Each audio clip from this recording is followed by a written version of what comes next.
첫 번째는 하나님께서는 역전의 하나님을 어떻게 드러내느냐 하면요. 과거를 끊어버리는 거예요.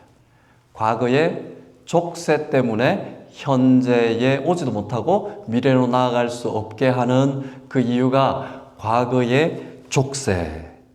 그래서 하나님께서는 요셉에게 과거에 어두웠던 그 일들을 잊어버리게 하셨다라고 지금 기록하고 있습니다. 51절에 보니까요. 장남 이름을 므낫세라 하였으니 이는 하나님이 나의 모든 고난과 내 아버지의 온 집 일을 잊게 하셨다. 이게 므낫세. 그러니까 요셉은 그 마음에 바보처럼 그렇게 지냈을지언정 그 마음에는 한이 있었던 청년인 것을 우리가 알 수 있겠죠. 한스러운 인생이었어요. 여기 보면 하나님 형통하게 하셨더라.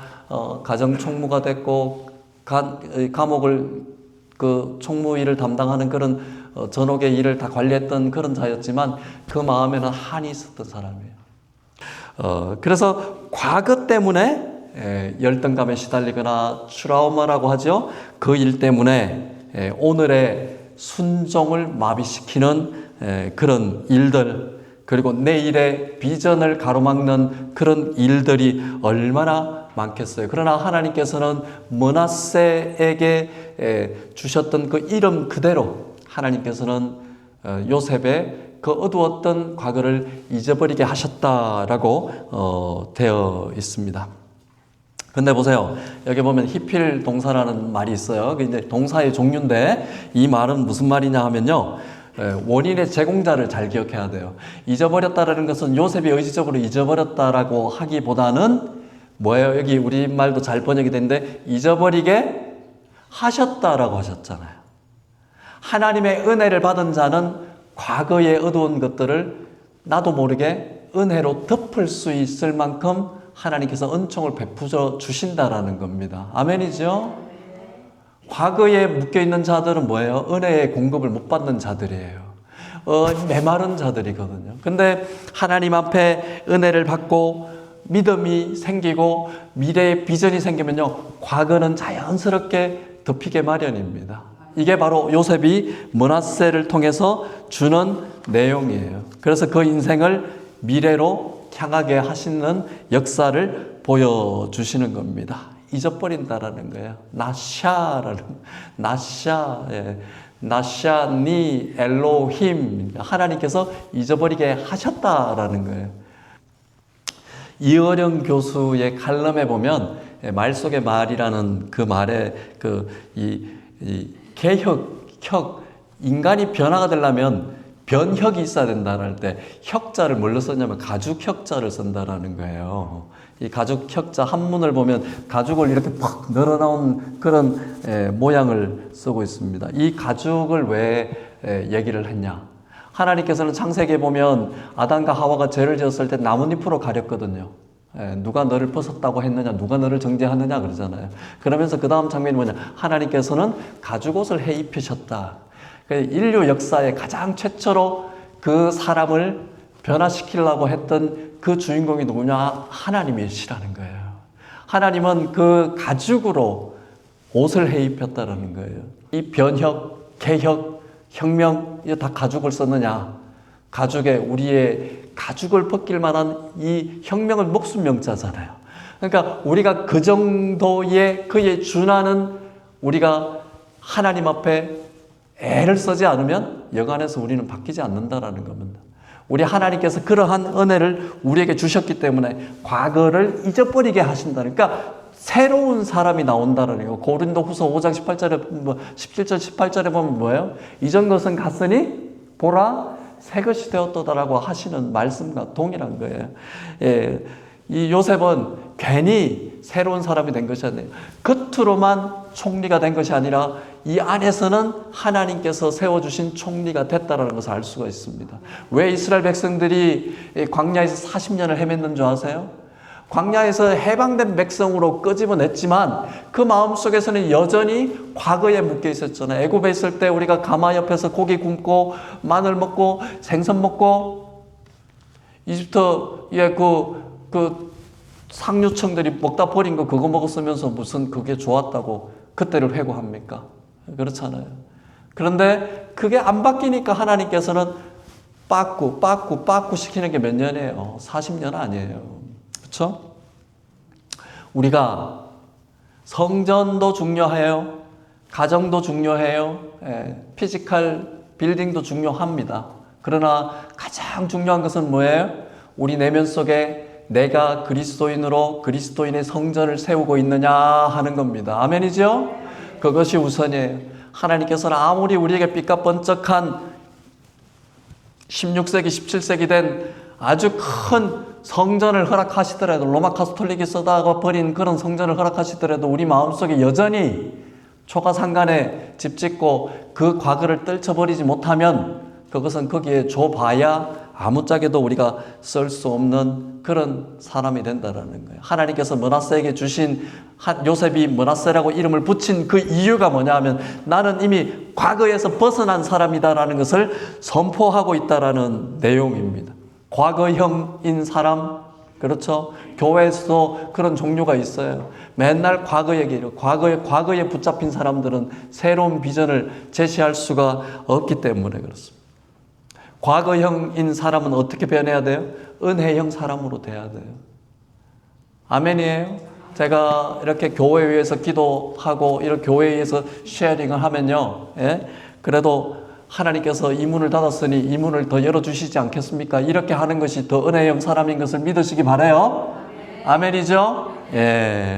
제가 그런 내용을 이렇게 우리 교회 위해서 기도해 주십시오라고 하면 하나님께서 이 문을 닫으셨으면 이 문을 여시지 않겠습니까? 아멘이죠? 참 얼마나 용기와 격려가 돼요. 그죠? 그래서 목사가 이런 내용을 나누면 아이고 기도하겠습니다. 이렇게 돼야 되지요.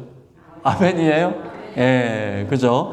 그게 바로 과거형의 사람에서 은혜형 사람으로 그렇게 나오는 겁니다. 그러니까 맏아들이 그렇잖아요. 어떤 우리 친구 목사가 그러더라고요. 아들이 하나, 둘, 셋, 넷, 다섯이 많아요, 저거요. 우리 어르신들 보기에는 뭐 그저 그렇긴데 우리 세대에 보면 하나, 둘, 셋, 넷, 다섯 명, 다섯째는 어디 갔는지도 모르는데 나중에 보면. 근데 이 5명 중에도 첫째는요, 땅에 내려놓은 적이 없었다라는 거예요. 땅에 내려놓은 막 공중에서만 살았대요. 그냥 막 할머니 와서 안아줘, 할아버지 두 부부가 그냥. 근데 둘째, 셋째, 넷째부터 다섯째부터는 어디 있는지도 모르고 이렇게 살았잖아요. 그러니까 요셉이 므낫세 첫째를 낳았으니 얼마나 귀해요, 그죠? 그러면서 므낫세 그러면서 선포하지 않았겠어? 나는 새로운 사람이다. 그죠? 나는 과거에 집착적이지 않다. 나는 하나님께서 새로운 사람으로 세우셨다. 이 말을 선포했더라는 거예요. 므낫세를 안으면서. 므낫세 그러면서 그런 은혜가 있기를 소원합니다. 두 번째 아들은요, 에브라임이에요. 오늘 장명소도 아닌데 성명학으로 지금 나가고 있는데, 에브라임은 뭐예요? 열매 맺다, 번성하다, 더블 포션이라는 거예요. 근데 중요한 것이 뭐예요? 내가 수고한 곳에서, 그렇잖아요. 수고한 곳에서. 우리 신앙인들, 그리스도인들 고생스러웠던 곳에서 하나님께서 더블 포션으로 풍성하게 소출을 맺게 해 주신다라는 거. 에브라임은 그랬던 사람이에요. 과거를 잊어버렸으니까, 새로운 사람이 됐으니까 이제 하나님께서 거기에서부터 풍년의 소출과 열매를 허락하신다라는 거예요. 잘 생각해 보세요. 내 인생에 왜 열매가 없을까? 내 인생에 왜 소출이 없을까? 과거에 묶여 있는 거 아닙니까? 하나님께서 일을 하실 때는요, 새로운 사람의 새로운 비전을 주시기 위해서는요, 과거에 어두운 것들을 다 해방시키는 거예요. 그래서 예수님께서 오셔서 이사야 말씀을 선포하시면서 뭐라고 그러세요? 묶였던 자들, 눈먼 자들, 이런 자들에게 자유함을 주시다. 그죠? 포로된 자에게 자유를, 눈먼 자에게 보게 함을. 해방이에요. 해방. 그렇죠. 그것을 우리 하나님께. 여호수아가 누구 지파의 후손이에요? 에브라임의 지파예요. 그렇죠. 모세는 율법을 가지고 있었어요. 하나님께서 전체적으로 성경 역사를 보면 꿰뚫는 성경의 이 관통적으로 보면 모세 율법 가지고는 가나안 땅에 못 들어간다. 믿음으로 들어가야 된다라는 거예요. 이게 여호수아 아니에요? 그리고 또 한 사람 누구예요? 그죠? 갈렙 아니에요? 그죠? 여호수아가 누구의 후손이냐? 에브라임의 후손이에요. 새로운 땅 여호수아를 들여보낸 이유가 바로 그겁니다. 에브라임과 므낫세 나중에 가나안 땅 들어갈 때 땅을 어떻게 배분하는 줄 아세요? 므낫세 하나님께서 이 야곱의 오른손을 오른손을 차자 왼손을 장자 십자가로 이렇게 엇박자로 해가지고 그렇게 기도하거든요. 축복하거든요. 그러니까 큰 자가 작은 자를 섬기겠다라고 하잖아요. 예, 보세요. 나중에 가나안 땅 들어갔을 때 므낫세는 동편 서편 들어가 있죠. 그리고 므낫세 에브라임 이렇게 돼 있어요. 에브라임은 실로가 있었어요. 성막이 있었던 곳입니다. 이 가나안 땅 전체를 봤을 때는요, 그 중간 허리 부분에 누가 차지하고 있냐면 바로 요셉의 두 아들이 차지하고 므낫세 에브라임. 영적으로 하나님께서 이렇게 세워주신다라는 겁니다. 오늘 우리 교회가 이렇게 지금 이런 상황에서 우리에게 하나님께서 과거를 떨쳐버리고 미래로 나아간다면 하나님께서는 우리 교회를 미주 땅에서 그리고 한국 땅에서 그리고 세계적으로 복음의 중추적인 역할을 할 수 있는 기둥으로 역할을 세워주실 거라고 저는 믿습니다. 그게 바로 하나님 앞에 영적인 비전을 가진 자들이에요. 보세요. 요셉의 두 아들이 이런 축복을 받은 이유가 뭘까요? 아브라함의 하나님, 그리고 이삭의 하나님, 야곱의 하나님, 그 다음에 요셉이거든요. 이 후손들이 얼마나 이렇게 영적으로 큰 복을 받아요. 그죠? 얼마나 큰 복을 받습니까? 이게 바로 믿음의 1세대의 믿음의 고군분투, 히브리서 11장, 그 기도의 분투, 믿음의 분투, 순종의 분투함이 자녀 세대로 오면 올수록 번성의 은혜를 만끽한다 이 말이에요. 우리가 지금 이러한 형편에서 믿음으로 고군분투하는 이유, 후손들의 하나님의 복을 위한 것이라고 믿으시기 바랍니다. 내가 여기서 믿음으로 잘 견디면 우리 후손들이 믿음의 열매를 갖고 살 수 있다고 생각해 보세요. 목적의식이 있는 거잖아요. 비전이 있는 거잖아요. 하나님께서 기가 막힌 창조의 모습이 뭐예요? 아무리 악할지라도 자녀가 생선을 달라 그러는데 뱀을 주겠냐 이 말이에요. 그죠? 우리 부모 세대들은 그렇게 이민사회에서 고군분투해서 이렇게 우리 2세대, 3세들은 이렇게 잘 살게 하고 있지 않습니까? 영적인 내용도 똑같다 이 말이에요. 요셉이 그 척박한 땅에서 참고 인내하고 순종했던 그 인생이 자녀들 속에서는 얼마나 큰 축복을 받습니까? 므낫세, 에브라임, 나중에는요 예레미야서에 가면요 이제 거기에는 에브라임이 뛰어나와요. 에브라임, 미래를 향한 그 세대가 에브라임의 이스라엘 백성들의 중추적인 역할을 하는 내용이 바로 나옵니다. 오늘 우리가 이렇게 힘든 가운데, 고통스러운 가운데 자녀를 생각하면 눈물이 앞서잖아요. 기도해야 되는 이유입니다. 그리고 내 믿음을 내가 지켜야 되는 이유예요. 자녀들이 안 보는 것 같지만 다 보거든요. 우리 SBC 김장한 목사님이 아주 멋진 예화를 드는 설교를 한번 들은 적이 있어요. 거기에 보니까 1차 세계대전 때 그 군인들이 독일과 그 전선에서 싸울 때요. 거기에 보니까 이 포로로 잡힌 거기를 구조를 하러 가는데 그러니까 가다가 그 적진한테 들켰어요. 그래서 총격전이 막 일어나는데 이제 이쪽 부대장이 이제 다 철수하라고, 이제는 저쪽에서도 발각이 됐으니까 철수하라고. 그런데 유독 한 병사가 철수하지 않더라는 거예요. 빨리 철수하라 그랬는데 철수하지 않고 시간을 기다리고 있다가 정확히 5시에 돼가지고 그가 그 총탄을 뚫고 들어가가지고 포로들을 다 구해내가지고 다시 돌아온 거예요. 그래서 군사법정에 회부를 시키려고 이 부대장이 아니 왜 명령을 듣지 않고 그렇게 기다렸다가 그 시간에 가가지고 포로들을 다 구해왔냐라고 그렇게 얘기를 하니까 그 병사가 이런 말을 했더래. 우리 어머니가 매일 새벽 5시마다 기도를 하기 때문에 나는 어머니의 기도에 그 능력을 믿었습니다. 그러니까 시간을 기다렸다가 5시 정각돼가지고 들어가가지고 그 군사들을 다 이끌어낼 수 있는 믿음이 생겼습니다. 라고 얘기를 하더래. 그 부대장이 군사법정에 세웠겠어요? 안 세웠겠어요? 오히려 믿음이 더 강해져가지고 그 군사에게 표창을 했다라는 얘기가 있습니다. 기가 막힌 얘기 아니에요? 우리 자녀들이, 우리 후세들이 하나님 앞에 바로 선다라는 건 뭐예요? 우리 부모 세대들이 기도한다는 거거든요. 우리 부모 세대들이 조그만 교회에 순종했던 그 모습대로 살아가는 거거든요. 우리 후세들이 어머니 아버지의 그런 믿음 생활을 보고 우리 후세들이 다음 세대로 믿음을 개성시키는 그 도구로 그렇게 하나님의 나라는 세워질 거라고 저는 믿습니다. 그게 바로 에브라임과 므낫세의 영적인 그런 임팩트 있는 지형을 장악하는 영적인 원리입니다. 여기 보시면요, 요셉이 총리가 되고 나서요, 가만히 있지 않았어요. 아하, I'm done 하지 않았어요. 전 이집트를 다 순찰했다라는 말이 있어요. 이게 오늘 우리 그리스도인들이 마태복음 27, 28장 내용하고 똑같은 내용, 가라, 그죠? 온 땅을 향해서. 그리고 예수 그리스도의 가르치신 것을 우리가 또 제자를 세우고 그들에게 또 가르쳐 지키게 해야 될 일은 누가 해야 되는 거예요? 온 땅을 향해서. 그런 비전을 가지고 우리 교회는 일어서야 될 거라고 저는 믿습니다. 여러분들이 처해 있는 직장, 여러분들이 처해 있는 가정, 그리고 학교, 이 모든 내용들은요, 하나님께서 우리에게 맡겨주신 순찰의 지역인 것을 믿으시기 바랍니다. 그래서 아담에게 그렇게 얘기하죠. 아담과 하와에게. 그죠? 너희는 번성하라. 그죠? 그리고 이름도 지어라. 이 땅을 우리에게 주신 이유가 뭐예요?